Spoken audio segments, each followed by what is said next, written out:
Hello everybody, it's Jared here, and today we are going to answer another important question: power or control? We're joined by Fran from the Padel company, and we are going to be comparing two power rackets from Volt and Valion and two control rackets from each brand. And what are the characteristics that make up each racket? So Fran, what makes up a power racket? So starting with the power racket, typically what you'll find is the diamond shape. Now the diamond shape is very flat on the top and comes in like a diamond, shapes. Typically for a power racket, the sweet spot's located slightly higher up on the face, and it's a lot smaller than a control racket. It's less forgiving in my opinion.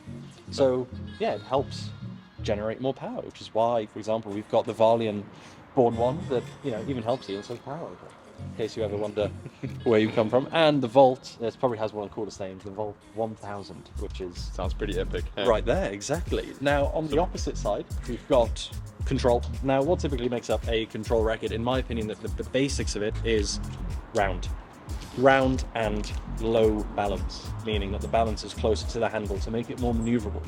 Now a good example that we've got here is a Volt 500, which I'm probably going to get a lot of kickback from this, if I'm honest.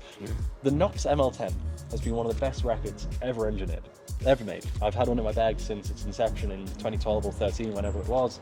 I still use it sometimes today just because I know how it feels. If I'm having a bad game, I'll revert back to it.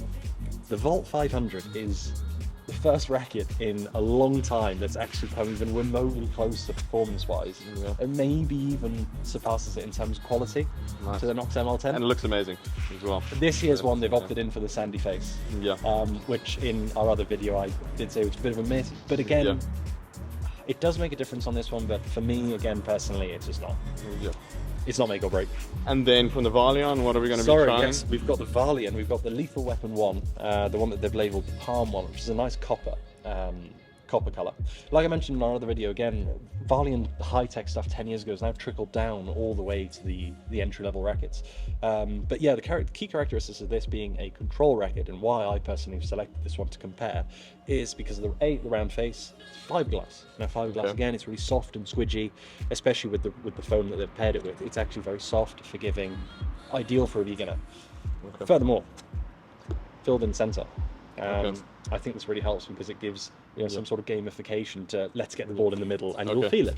So when we're hitting a couple of balls, you'll see that it does make a big difference when you hit it in the middle.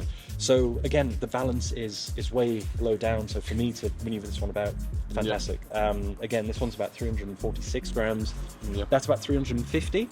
But then arguably the weight's closer to your body as opposed to the Volt 1000. I think the Volt, this particular one, I weighed it before I came, it's about 361. Wow. But that's because the weight's further away from me, so it does feel a bit heavier. And it's got the elongated grip as well. So nice. Yeah, so those are the key characteristics of both brands. And we're going to be hitting some volleys and have a chat about the different rackets. We're going to hit some smashes, we're going to do some glass events. And hopefully by the end of the video, you'll know which one will suit your game better. Yeah, hopefully. So let's hit some balls. Let's do it. Let's go.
Powerful.